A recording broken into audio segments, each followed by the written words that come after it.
Welcome to Backstage with Becca B with special guest Gabrielle Carrubba.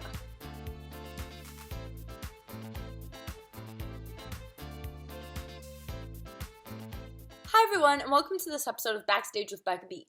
On this episode, performing on stage has always been her passion.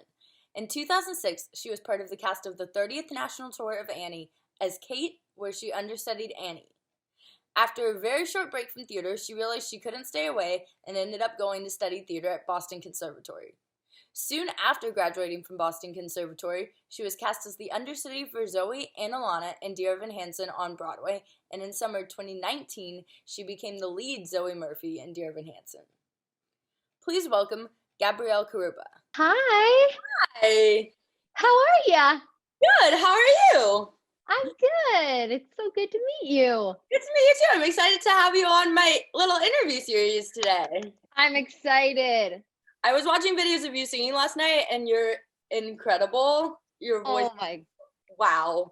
Thank you. Oh my goodness. So I'm super excited to dive into everything theater. We're gonna dish it out. Yes. Well, first of all, how have you been doing during this time? Because it's been weird, and I'm sure you miss theater and being on stage. It's so funny because I saw this video on Instagram of Casey Levy's final Let It Go that she posted yesterday, and I literally was just sobbing my eyes out. I was like, I know this feeling. I just it's so weird. It feels like I can't believe it's almost been a year. Can you believe that? It's crazy because I'm normally at like theater shows like every week as an audience member. Right. I haven't been in almost a year. Like what? Like I never thought in my lifetime like an entire art form would be removed from, like, you know what I mean? Like I would have never thought that Broadway would ever shut down. So it's crazy that like it's been a year. Right? And I'm like, I'm having a hard time deciding. My birthday's coming up. I'm having a hard time deciding what I'm doing for my birthday now because like there's no theater and I normally go celebrate with the theater show. It's like, what's the point? No. Yeah, exactly. Texas gave me snow, so I mean that's fair. It's coming our way. I think tonight it's supposed to start. Enjoy. You'll probably get more than Texas, but you'll probably be more prepared, I think. Yeah, I heard that like I see you didn't lose power or anything, or did you? Not as of now. Thank God. Oh my goodness. Yeah. What a mess. It has been, but I love snow. So. I do too. We've gotten a lot here. It literally was 50 degrees yesterday and all of it melted, and now it's about to come back and I'm like, yeah, something to do. I turned into a 5-year-old, literally. Yes, me too. It's stupid. It's the little things at this point that like bring me little joys, you know? Exactly. Well, speaking of being a kid, have you always known you wanted to be a theater performer, like when you were a little kid? Like, yeah, I do. Because I grew up dancing competitively. So I did like a lot of performing as a kid anyway. So I was always doing like dance competitions, like Dance Moms was a mirror image of my life. People can attest to it. It's, if you know the competition world, that was my literal life. So I always knew that like I liked performing. I don't really know anything else. Like I tried to play softball, got kicked off the team. So sports were never for me. But I did like, I think I did always know I wanted to do theater because I tried other things and I tried to get away from it and I just kept like being brought back. Yeah, it's so special. And like, when did you figure out that you could like dance and sing? Like not only dance, but sing. So I at our dance competitions, they started doing voice, like a voice competition at the same time. So there was a girl who started singing in like the voice competitions. And I was like, I kind of want to try this. So she like just gave me a song to sing. And then I discovered like on my own. And then I just sang that forever.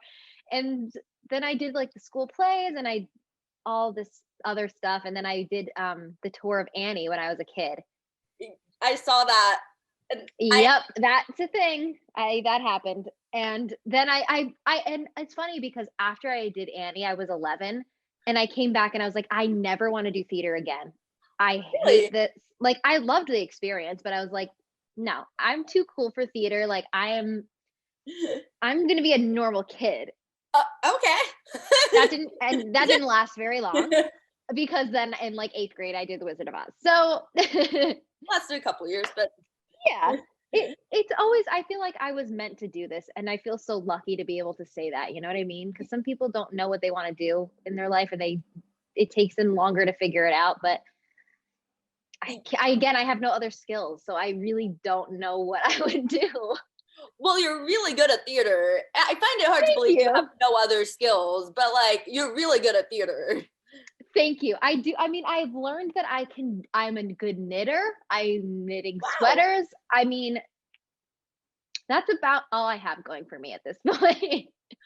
I'm curious about Annie. So Okay. were you a fan of Annie before getting cast on the tour? Oh Okay. yeah. When I was, did you of discover course. it? Huh? When did you discover it? I saw it a bunch of like I saw the movie over and over. Every kid who's like in the arts is like obsessed with Annie. I feel like it's Yeah. part of their upbringing. It's weird. You know what I like every kid is dreams about being Annie. And so when I saw they were doing like the tour auditions, I auditioned so many times, never got it. And then I find like Dear Evan Hansen, which is a funny story that we can get to. Yes. I didn't get it, but then I finally did. And yeah. What's the audition process like as a kid versus an adult? Because like I'm sure I as a kid there's maybe less nerves and more excitement, and it's more like, oh wow, I'm going into like be part of a show, like a huge show. Yes, literally, yes. I remember when we got there, the audition building, I mean, the audition line was wrapped around the block. Like it was an open call, like cattle call, Yeah. all wrapped. It took I wanna see it. like 8 hours to even get in. So then we had to, so what happened was we all got in. We were in 4 lines by height. So I was in Okay. the third, because like, are you familiar with the show? Yeah, so they can cast like the Mollies and like Exactly. So the Peppers are the tallest, the Annies are the middle, then everyone else is kind of the and yeah. second line, and then the Molly is the youngest. And what we had to do is we had to sing "The sun will come out tomorrow." So the Mollies did the first, "Bet your bottom dollar that's there'll be sun." Everyone else just thinking it. Then the Annies did "When I'm stuck with a day, that's great," and tomorrow. So that's how they kind of sorted. It's a really, I haven't thought about this in so long. It's actually such a crazy process. So then after that, after we got, so there was probably like 800 kids. There was so many people. Then after that, we had to learn "You're Never Fully Dressed Without a Smile," the dance. My favorite. Yes. I remember, I remember it still. That's crazy. I have not thought about this in so long. So this is making me so happy. Then after we did "Never Fully Dressed," we had to do, then we learned "Hard Knock Life." And then after that, I think it was another day. And then we were called back by character. So what we had to do is we had to do, oh, I forget what exactly, but I know that the Annies had to sing "Tomorrow," like the full song. Yeah. And then I think we had to do like a scene, but it was just random people put together to play different parts. Oh. No. And then it didn't happen for me that time. But I remember I had to keep going back and back and back. And then the time that I did get it, I just had to do "Maybe" and then "Tomorrow." And it was just me in a room, and I was on the floor, and I just sang it. And it was like, I didn't even care. I was just so happy to be there, you know? The time you got it, were you auditioning for Annie? Because I saw you understudied Annie. You played Kate Yeah. and you understudied Annie. So you got the understudying experience under your belt really early. Yes, yes, I did. I think that's why I got called back. It was just like me and another person. I think they knew I was gonna do it at some point. They needed me to be Kate right away, because literally I started like the next like 3 weeks. So That that's amazing. Did you ever yeah, did you get to go on as Annie during the tour? I did one time. Oh, and you got One time. as Annie. I did. What Yes. city And was it in? it was, what would you say? What city was it in? It was in New York. It was at Madison Square Garden, actually. I Oh my know. goodness. It was so funny. Kathy Lee Gifford was Miss Hannigan. I remember I found out like 2 hours before, and thankfully my family was already coming to see the show that day, so they got to see me as Oh, Annie. It was crazy.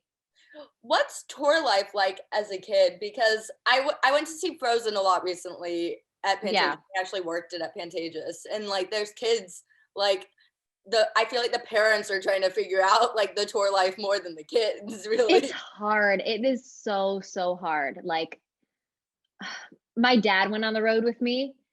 That was fun, and it just when you're that young, I think you I just remember like there was such stupid little dramas of like girls being jerks to each other because we're young and like, Yeah. going through puberty and figuring things out. And it just I was homeschooled.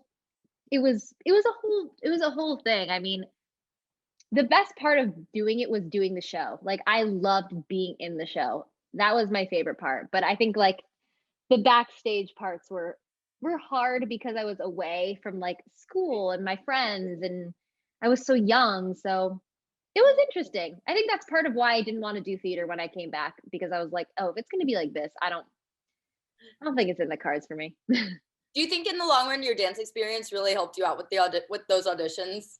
Yes, because I know I'm like too hyper aware, but I know that like I can command a stage because of dance. Like that taught me how to have stage presence and how to like take direction and be professional at such a young age. So I feel like that helped me so much.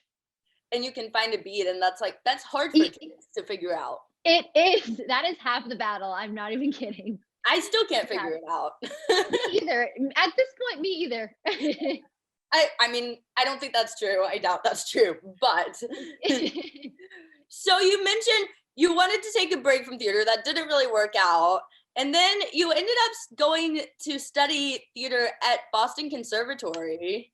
So why Yes. did you choose to go there? And what was the most valuable lesson you learned from the program there? Yeah. I It was funny because I didn't think that I would want to go to college at all. Like I just wanted to get started and get going. And I realized that there's so much that I didn't know and there's so much I needed to learn. And I auditioned for a couple of schools. I didn't even know that about like Young Arts or the Jimmy Awards. Like I had no idea what I wish I did, Really? because I had no clue.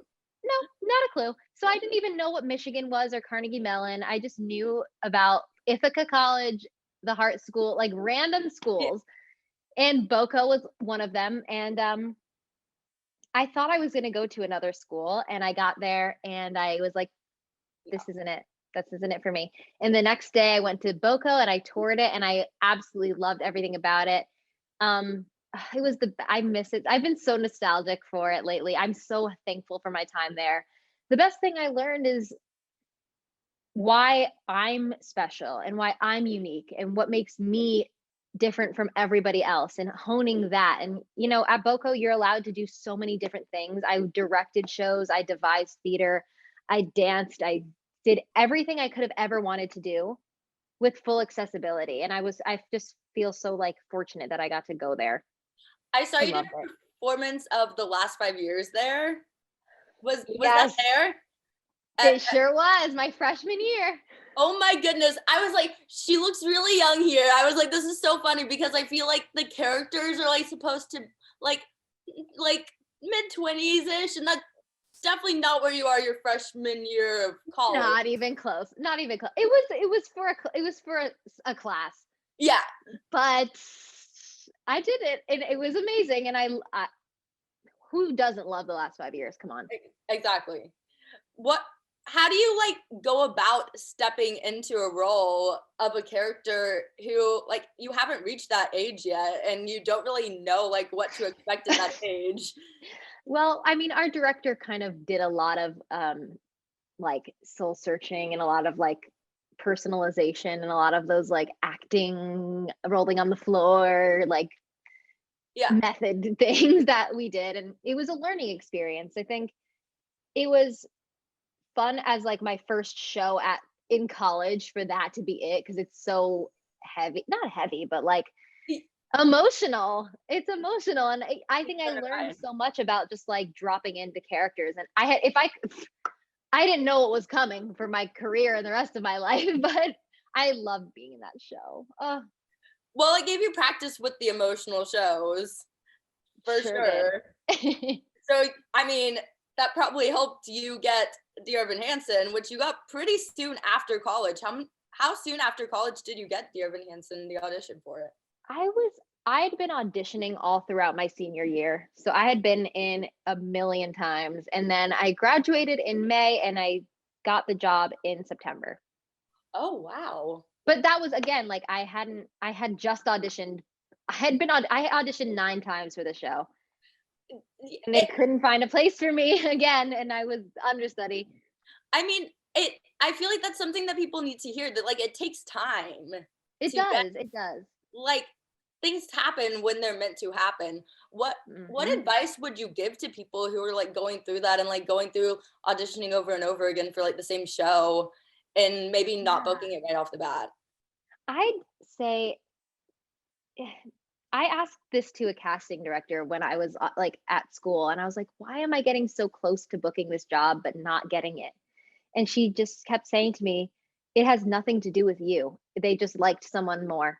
And that's like a harsh reality to hear, but it's true. I can only do so much. As long as I gave my best audition, it doesn't matter. You know what I mean? Like, I just wasn't what they were looking for at that time. And it's hard. It's like, you have to meditate on that. I mean, my biggest advice is, I love Dear Evan Hansen. So I was just thankful to audition again. You know what I mean? Instead of thinking about the outcome, think about the process and think about what you can do to prepare. There's no such thing as not over preparing. I knew those sides inside and out. I knew the song backwards. I practiced over and over and over. I worked so hard to get there. And I think it did pay off in the end, because maybe I wasn't ready at the time. Everything happens for a reason. Yeah, exactly. And I saw that you got brought in, I don't know if this is right, you got brought in for vacation understudy? Yep. So your name was like going around, floating around the theater, obviously. They were like, who should we bring in? They knew me. Honestly, they knew. Like, I auditioned so many times that on my last audition, they were like, hi, Gabby, how are you? And I kid you not, I had laryngitis. I could not even phonate, but I was like, you guys, you know what I'm capable of. I can't give it to you this time. I walked in and they were just like, do what you've been doing over the past year. Just do it. Like, I think they had me on a short list of people that were like ready to go. And so even with laryngitis, they brought me in and I started in like 3 days. And I'm sure the casting process is like kind of based like upon like who else is in the cast at the time and like who's gonna fit in the cast together and stuff. Yeah, exactly. Exactly. The casting directors are imagining, okay, this person is gonna be good with this person in the cast. Right. So, I mean, no, I would have never guessed that they would have me play Alana Beck ever in the show, but I actually made my Broadway debut as Alana Beck, which was crazy. Did you know that you were going to go in on an audition for both understudy both parts? That was that was the only time I ever had to do that. So all the other times I'd auditioned for Zoe just as regular, but that last time I had to audition for Alana too, because it was the vacation cover. So Olivia Puckett was going to Italy or something, and I would have never thought I would be hired for this position. But I think because it was a vacation cover and I would primarily focus on Zoe, they were like, okay, it's fine. But and then they hired me again, and like within a month I went on for Alana and had no clue what I was doing. Well, you did it. I did it. I really wish there was a bootleg of it. I really want to find it, not gonna lie. Maybe there is somewhere online. I hope. I've been searching. It's so fun. My costumes were held together by a safety pin. I was running into people. I had no clue. It was so fun. Thrown into it. Literally thrown into it. Yes. Which is, I'm sure, quite frightening. It was I was exhausted at the end of it. And then literally that Sunday, I made my debut as Zoe. So it was 1 week. It's like quick. It's quick. That's how it always is. Yeah. How do you like switch out of like one character's shoes and go into the next character's shoes, because they're such different characters and they're They both are. really three-dimensional characters too. Yeah, I think because there's a part of me that is in both of them. Yeah. Like, there's a part of me that's very, like, intense and, like, like, passionate, and then there's the part of me that's really awkward and nervous and Zoe-ish. Yeah. So I think just trusting that and knowing that that's in me and I don't have to try so hard and put on such a you know what I mean? It's less is more, I think. Yes, for sure. So, what was your Broadway debut like? Because, I mean, you're not making your Broadway debut, like, as an ensemble member for Dear Evan Hansen, really. Because, like, there's only how many cast members? So you're, like, 8. backstage understudying, basically. It's a whole different understudying experience. Yeah, it really is. So It's you're stepping crazy. in for the first time as a lead. Yeah. So, I woke up to a phone call at 7 o'clock in the morning from my friend Diamond, who was the understudy, and she called me and she's like, Gabby, because she was on that whole week. She said, Gabby, I can't sing. And I you're have like, no voice. I was like, oh my God. I was like, Sky, I'm going on for Alana today. Holy shit. I had no clue. I was like, I'm so not prepared. So I ran my ass to the theater. And I called my friend Dan Mackey, who was the dance captain. And I was like, Dan, teach me everything because I don't even know this. Like, I haven't learned this yet. yeah. So, because they were like, you're never going to play Alana. Don't worry. So I remember I like was so nervous, but I felt really prepared because I knew my lines. And that was the hardest part because I never did it with the props, never wore the glasses. I was blind. I couldn't see any. It was so funny. I have such funny stories from when I like ran into Alex Boniella with a chair and we're never supposed to, it was so bad. Oh But my goodness. Wait, I want to hear about that. Oh my gosh. Okay. So you've seen the show. Yes. So you know how there's like in act 2, it starts with Evan and Alana and she's like, hey everybody, it's me, Alana.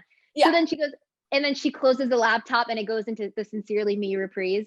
Yes. So yes. Alana is supposed to grab her chair and computer and run off the stage. I could not see anything. I had never done this track with lights in my life. So the lights are crazy, yeah. So I took me like 10 seconds to get off stage because the chair was so heavy. And so I am like, my ponytail is in the light. I'm blocking Alex. And they were all cracking up because I had no clue what I was doing. It was funny. You're like, this is going well. Hey, I had no time. Exactly. It's live theater. And I had so much fun. It felt so good to sing You Will Be Found. I'm not even kidding. Like, that was the highlight of the whole thing. It's live theater and like, you're playing high school students. Like, high school students aren't perfect. And there's exactly. We're allowed to mess up.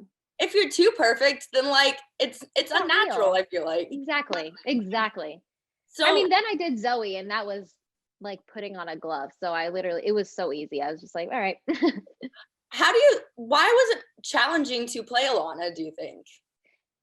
I think because I had no rehearsal. I had 2 ever rehearsals where I just sat in a studio and did my lines. Like, I never did the blocking. I never learned anything. So I was just winging it.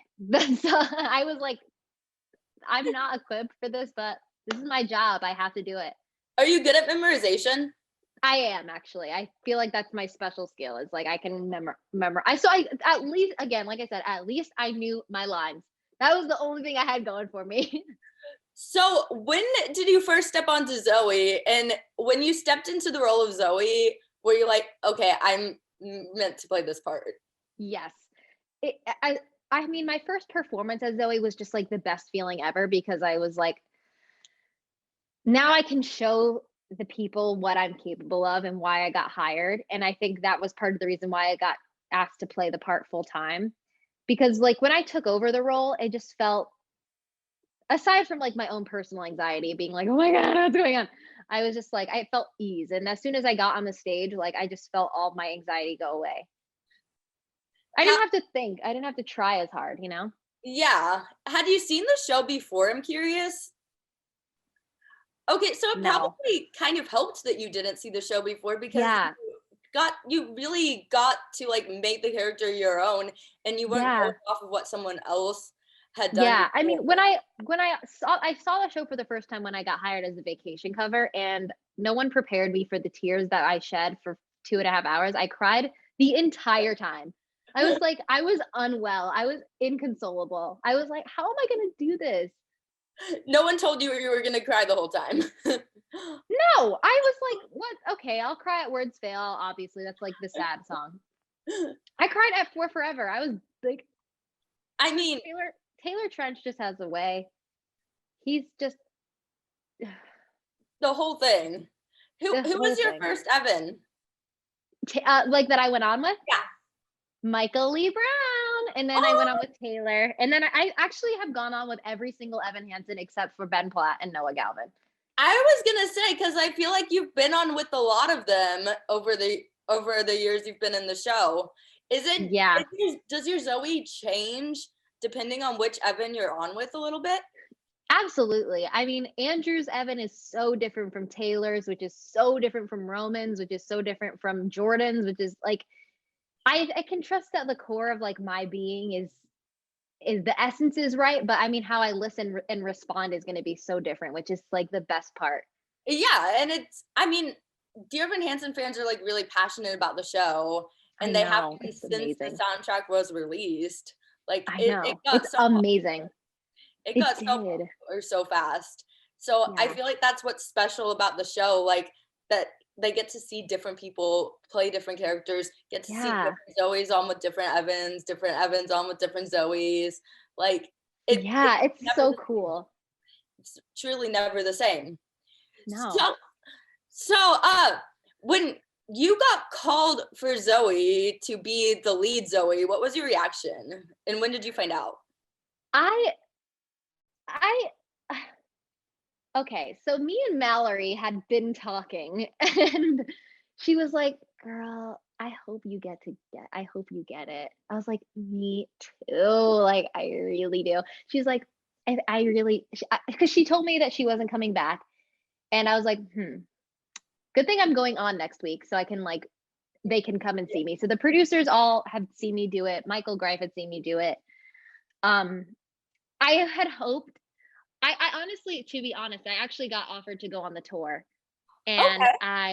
I didn't know if I wanted to do that because I loved being with the Broadway company. The tour people are amazing. I just grew up like I grew with the Broadway cast. They're like my family. So to have to leave them, I was so devastated. But then I found out I was going to take over. Our producer Stacy actually pulled me aside like after we had an event and she pulled me into one of the quick change stations and she was like, "You're not going on tour." And I was like, "Really?" And she's like, "You're going to be our Zoe for the next year and you're not going anywhere." And I was like, "Yeah!" I was so happy. And I couldn't tell anyone. How do you keep that secret though?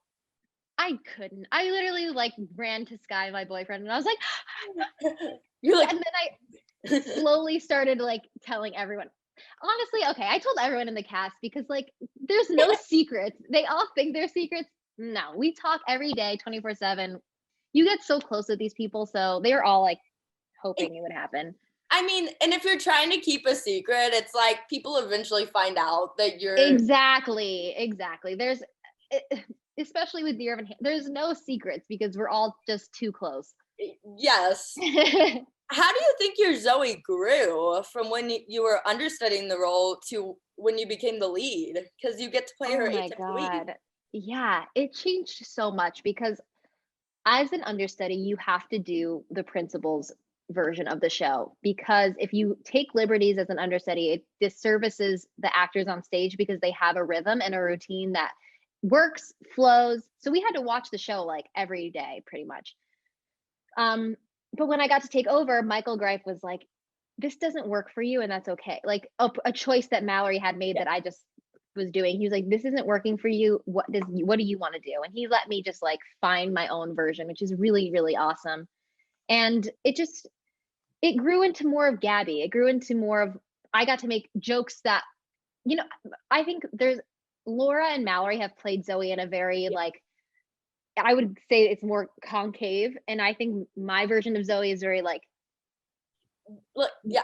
open, I guess. And there's both versions are amazing and brilliant, but that's just not natural to me to be like cold. Like if I'm saying like, hey, sorry about my brother, he pushed you, he's an asshole. Like Yeah. I'm gonna say it like Gabby because then it's not being truthful. Yeah, and you're representing, like, I mean, people who might feel more represented by like that version of Zoe, who are like, okay, Yeah, I which think is Zoe awesome. is like, I think Zoe's like me, but I think this person is playing it a lot like me Yeah.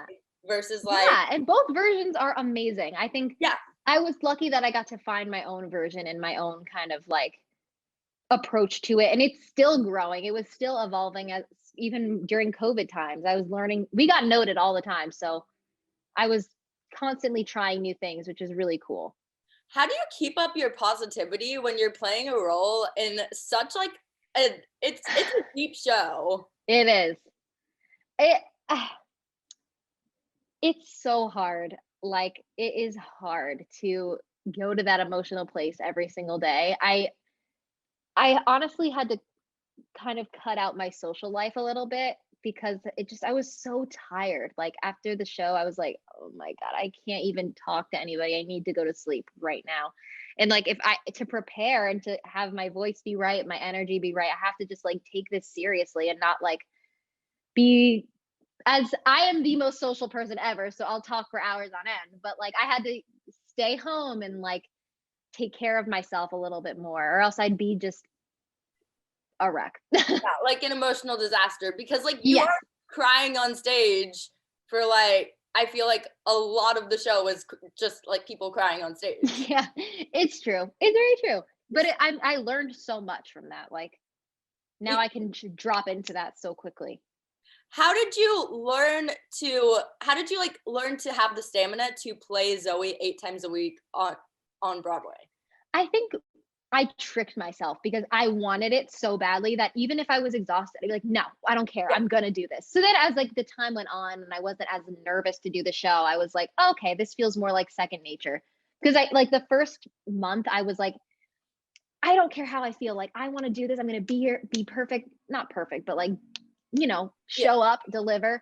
So then after a month of like muscle memory, I'm like, oh, okay, I can kind of like not be as a nervous wreck. Do you make different choices? Requiem, I can't say it. It's such a hard song to sing. It is. Do you make different choices depending on each day of the week and like how you're feeling that day? Because Yeah, absolutely. it's one such a powerful song and it's probably insanely hard to sing. It's like one of those Wicked songs. You're singing it 8 times a week and it's like, what? How am I doing I this? know. So Yeah, I've had times where I have cracked and been awful. So like I learned that if I'm not 100%, it's okay. I'm still telling the story. If I'm not feeling good, if I know that I can't sing it, it's okay to call out of the show. yeah. Okay to like miss a show because that's just preventing long-term damage.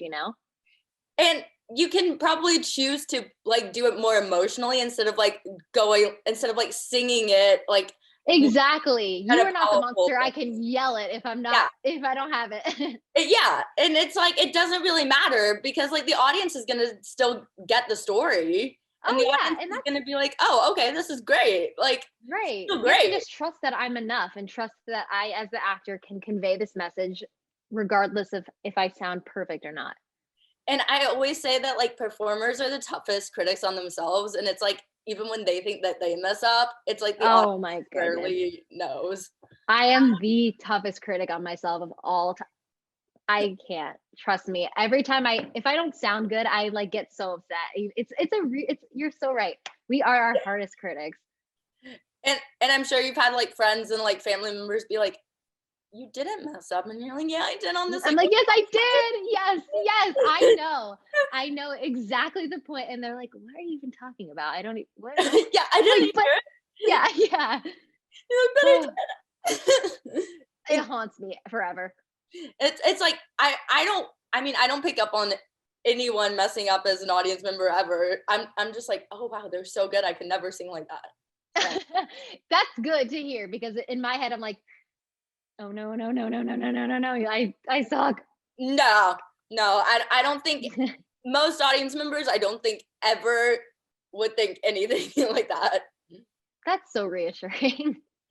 Well, I mentioned earlier that Dear Evan Hansen is such a popular show. Why do you think it's done so well on Broadway, and why do you think it's such an important story to tell? I think it's a universal message that I really believe can connect with anybody. Like, I really think that an audience member can see themselves in anybody on that stage. Like, there's some days where I connect so much with Cynthia. There's so many days where I can connect with Connor. You know what I mean? Everybody can see the show and look and be like, oh my God, that's so real. Like, I can totally connect with that. And I think that's what's timeless about it. And I think, aside from the music being amazing, Yeah. I think, the show, the stamina and the like, I don't know. It's universal. Mental health is something that's not going away. A stigma about mental health is something that every people are so afraid to talk about. And although Evan depicts mental health in a specific type of way, it doesn't not prompt the conversation. It doesn't not I think why Dear Evan Hansen is so important is that will you feel transformed after seeing the show? Maybe. That's amazing if you do, but I mean, it's even more so impactful if you take the first step to acknowledge that maybe you're not alone in feeling anxiety and depression, that somebody will listen to you. Somebody wants to be the it's not, you're not alone. You can reach out for help. I always people send messages that are like, after seeing the show, I decided I want to see a therapist, and I told my mom about my anxiety, and that it is the first step. That's the hardest step, is to acknowledge in yourself that there's something wrong. You need help. That's so important. And that's not going away. Yeah, I mean, and the lyrics also, you mentioned the writing of the show. The lyrics also, they're Mhm. so beautiful and like it's so well written. It What's your is. favorite song of the show? Ooh, okay. So I have favorite songs for different reasons. Okay, that works. So my favorite song to perform is Only Us, because it is the only time that Zoe gets to walk around the stage ever. Like, Okay. in the whole show, I'm sitting down. Like, it's the only time I get to just like be free and like be happy for a second, which is really nice. I think my favorite song, okay, it really does change, but like Waving Through a Window, there's just nothing better. Like, to be on that stage singing that with an audience, like with the cast, like support. It's when the drums hit. Oh, It just feels so good. I think Words Fail is so. I mean, I could go through every song. Words right? Fail, just the way it's so simple and so evocative is like, that one gets me too. Do you all just stand backstage with like goosebumps all over like the audience member All the gets every time. night? Yes, Because all the time. I feel like All the it's time. impossible to not like to not be wherever you are listening to the show and just like not have constant chills and be like I know. I mad. know. It's like those are the most humbling moments of like, oh my God, I get to hear this every single day. I'm so lucky. And it's like I feel Mhm. like that's part of the reason the show became so successful is even Yeah. if like you're not seeing it on Broadway, even if you're listening to the soundtrack, like the words still Yeah. stand out and the words are like you're like, "Oh my god, this is like it applies Yeah. to life." It does, it really does, and they're just again, they're so universal. It's just so I miss it so much. You mentioned the fans of the show, and I want to know, do you have a favorite stage door memory or fan interaction moment from the show? I mean, here's the thing, our fans, like, are our friends now because they're just so supportive and loyal and kind. Like, there are fans that come see the show all the time. So when I was an understudy and I'd be watching, like, to rehearse, I'd be in the back with, like, a fan of the show, and we'd know each other now and, like, talk all the time. So the fans just it just reassures me, especially, that they care about us and they care about the show and they're keeping it alive and supporting it and standing by it, and that just like is so special. I don't have like a favorite moment or memory, but I mean, the fact that when I came out from my first stage door and there were people screaming, I was like, holy crap, Alina, this is so cool. You're like, Like, this is my job. I know, but like I never thought that people would like care. Like not care, but you know what I mean? Yeah. It's like, wait, me? You're clapping for me? It's like you want my autograph? I don't know. Yeah, it must be so magical, especially as like going back, especially like as someone who's loved theater their whole life and has loved the Yeah. theater industry. It's like, wow, I'm actually like living my dreams. Yes. That's the moment. It's like the afterward when you get to just like go out, sign autographs, and then like come back to your dressing room, eat some food, and then like get to do it again. It's like it's just so cool. So I know a lot of people, like cool people, have come to the show to see the show. Do you have anyone who's come to see Dear Evan Hansen while you were in it who you were starstruck by? Okay, Zendaya, as soon as Zendaya came backstage, I fell on the ground and I was like, I made such a fool out of myself. I literally dropped to the ground. I was like, Zendaya! Like I fell back. It was so embarrassing. Oh my God. Adam Sandler came, which was so cool. Like lots of awesome people. Diane Keaton, it was cool. Okay. Robert De Niro saw me as Zoe when I was an understudy, which Oh was my so goodness. I was like, Robert De Niro's in the audience. I mean, like a bunch of really cool people. I'm trying to think who else came. Like Rosario Dawson, Ellen Page, like so many. Elliot Page, like so many people Yeah. came. I mean, Zendaya was the coolest though, because I literally fell to the ground. I was like, she's so beautiful in real life. Yes. Are you told when are you told before a performance when someone is coming to the show, or do they tell you after? So there's a backstage, there's a whiteboard. And before we go out for bows, we look at the whiteboard to see if they write down the name of like the famous person who's there. Okay. Because if I knew Zendaya was in the audience, I'd have a heart attack. Like I wouldn't be able. I'd like, I play this game. Like I'd be a nervous wreck. Yeah, so yeah, I think they do that so we don't like get all nervous. Yeah, I was gonna say, because I feel like I would be like, wait, who am I? No, literally, I would be like that. I was like that when my family and friends were there. I'm like, what do I do? How do I walk? What's my name in real life again? Yeah, who am I? Who am I? So when Broadway comes back, how would you convince someone who hasn't seen Dear Evan Hansen and hasn't even listened to the music yet to come see the show? Okay. Oh, that's hard because it's like I know all the amazing things about it, and I think what I would say to get the people to come see the show, it's a story about a boy wanting to find a family and a family wanting to find a boy. And I think it just with the music, with the script, with the actors, you can't not be moved in some way. If you want an emotional night of theater to really just when you leave the theater want to hug your family or call somebody you love and just talk to somebody, if you're moved to take action, that's what just like imagine being in a theater and hearing waving through a window. Like how can you not like it makes you want to cry because it's like when we all come back and we're going to be together in that space just telling stories, being transformed, seeing somebody go through such an emotional journey on the stage, like it's so impactful and so powerful, and it just reminds us of why we go to the theater in the first place. There's not going to be a dry eye in music box theater when it comes back. Including my own. Like I will be a puddle because I went to the theater like a month or two ago to get I had some my knitting needles there, so I needed to go get it. And everyone was like, "Are you leaving?" I was like, "No, I got so much stuff in there. I gotta get it out." Yeah. But I went there and I just cried because it was just so weird. Okay, So what to say? I was like, I don't want to leave. I want to just perform. It You're was like, can I so just get on the weird. stage and perform right now? Literally, it was pitch black in there. I was like, somebody turn a light on. I gotta give you a performance really quick. Yeah. Yes. Yes. So before I move on from Dear Evan Hansen, I have to ask, it's a question from one of my friends, Brian, asked, what do you think Zoe would be doing during quarantine? I feel like Zoe would be writing an album. Like she'd write an EP, release her own music, and I feel like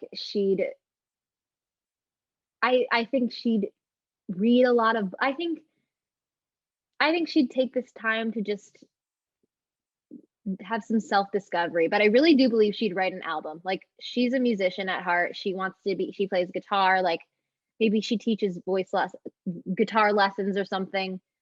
Yeah, I could see Yeah. that. I could see like her being like an indie songwriter. Yes, me too. I can totally see it. She's like so unique, and like I feel like she'd be a really popular indie She songwriter. reminds me of, like, Lizzie McAlpine. Like, she would Okay. be just like that. Okay, I love that. So, what's your dream role on Broadway? You've played a lot of iconic roles regionally. You've played like Ebony, and you've played Vinland, Spring Awakening. You've played Yeah. Millie, the early modern Millie. Yeah, I'd say my dream role is, well, I wanna play Elphaba, Yes. but that's my, like, big dream. But I think my real dream in life, I'm not even kidding, is to originate a role. Like, I really wanna originate a role and be, like, the first and learn and, like, develop a show from scratch. Like, that is my dream. I saw you did a world premiere of a show, Burn All Night. Yes. So were you kind of part of like developing that show in a Mhm. way? Yeah, it Yeah. started off as a concert, and then they put it on its feet, and it was one of the best experiences of my life because the people were just amazing. Like, the music was so fun. I just got to live my best. Like, I wasn't it you I wasn't even acting because I was just so happy to be there. Like, it was the best thing because I got to just play myself and just be myself and dance and create something and create like a movement vocabulary, like be a dance captain. It, It was just it was just the best. I loved it so much. Ugh. what does a dance captain's job entail exactly? It's kind of teaching people things that they missed, making sure the choreography is tight, running rehearsals if you have to. It's just keeping things clean. Wow. So I mean, your dance experience has really paid off then because like It did. It had, especially because Zoe doesn't do any physical activity whatsoever. So yeah. So but you were teaching people like like the dance steps in the show basically yeah, and like making sure they had it down. That's uh-huh. It really was very cool. fun. It was so fun. It was so fun. So I kind of touched on this earlier with the like audition tips, but how do you work on self-confidence in an industry like the theater industry? I literally was talking to my sister about this before we did this interview. I was like, I feel like I suck and I just, No. you know, but you can hear a million compliments, but it still is like not enough. You know what I mean? Mhm. It's so real, especially in this time when theater doesn't exist. I always try to tell myself, hold on tightly, let go light. I mean, no, hold on tightly, let go lightly. So I It- really work hard, really try, really put your 100%, and then as soon as you're done, let it go as much as you can because sometimes it's hard. But like, I mean, self confidence. I always try to tell myself that, like I said before, there's only one me. No one can bring what I can bring. No one can do what I can do because I'm the only one, and that is enough. Yeah. And you know, if I did my best, the rest is out of my control, you know? Yeah. And I mean, look at you. You're booking roles. Like you've been so I'm trying. successful. You've been so Thank you. successful thus far. And I don't feel there's no timeline in this You're industry. right. And there's no timeline, there's no rush. We're all doing this because we love it, you know? Yes. Yes. What keeps you doing it and going back to those auditions over and over again, really? Like, I just love it. Like, I do. I personally love auditioning. I love it so much because it's an opportunity to perform for somebody. And so like, you can walk into the audition room, they don't know who you are, what you're about to do. So you can do whatever you want. You know what I mean? Like, there's freedom in that. And I just I like auditioning. I know people are like, I hate it. I get so nervous. I don't know why I find comfort in it. I'm crazy, so I don't know. Callbacks are different. That's what I'm like. Ugh. you're the second person who said that you like auditioning because it feels like you're performing. It's another chance to perform. Who else said that? Sarah Ann Fernandez. Wicked. Yeah. That makes sense. Oh, and speaking of Wicked, you're going to be Elphaba someday. I can see it. Yes, I am. Yes, I am. I'm manifest. We're putting it into the universe. We're manifesting it. Thank you. Yes. So, have you, during this time, virtual theater has been like such a big thing. Have you like found comfort in that, or have you like found virtual things to do? Have you found other things to do? Yeah. I've been doing a lot of photography and like videography, which has been really cool. I've always wanted to do that, so I treated myself to a camera, and it's been a blessing, and it's been so fun. And I've been doing a lot of like music videos and directing. I directed a thing for MTC, which was really cool. Oh my goodness. I'm finding ways to stay busy. It's not the same. I Zoom theater makes me so upset for some reason. Like, I wish I could just be in a place in a studio, just like reading a script with my friends. Like, I just would kill to do that. So it's a little depressing in a way. But I know that it's not forever. I know that the light at the end of the tunnel is here. Like, we're almost there. So I'm just trying to stay sane and patient, and I always say that the thing with Zoom, it's like I mean, theater people are so resilient, so they figured out a way. But it's just so weird that like you're watching something and you're not hearing like the audience reactions. You're not hearing like candy wrappers open. Yeah, I miss that. What I would kill to be upset with someone filming a bootleg. Like, I miss that. Okay. Yeah. Yes, I can imagine. It's like you miss the clapping. You miss like the hearing people cry in the audience every night. Like so much. Where can people, I know you have an Instagram for your photography. Where can people follow you on Instagram to see your photography? So it's called @GabbyTakesPicturesOfYou. Oh. That's all it is. It's really, you can't forget it. Gabby takes pictures of you. And what's your main social media? Insta. You can follow me at Gabrielle.Carrubba. Ooh. And okay, so when live theater returns, what are you most excited about? The single thing that you're most excited about? The second the lights come up. Yep. Just imagine that. Like, imagine that. The audience is going to go crazy. The audience is going to break down crying. Yes, we all are. It's going to be a standing ovation before the show even starts. It is. I can't not get emotional about it, because it's like it's the core of so many of our identities. Yeah. You know what I mean? So it's going to just feel so good. It is. I cannot wait. And I cannot wait to come to Broadway and to see Dear Evan Hansen on Broadway, because I've seen it on tour twice. I haven't seen it on Broadway yet. Oh, so it's just as good. I'm excited to come to Broadway, see all the shows, and see Dear Evan Hansen. Oh, me too. I'm going to see as much as I can. Is there anything else that you've been working on during this time, whether it's theater related or not, that you'd want to promote? Not really. Just I'm just like trying to pass the days. Hey, aren't we all? Yeah, I wish I could say yes, but honestly, a lot of us are just trying to book a TV job or book a film. We're all just trying our best and staying positive. Yes. At all. Yes, absolutely. I love.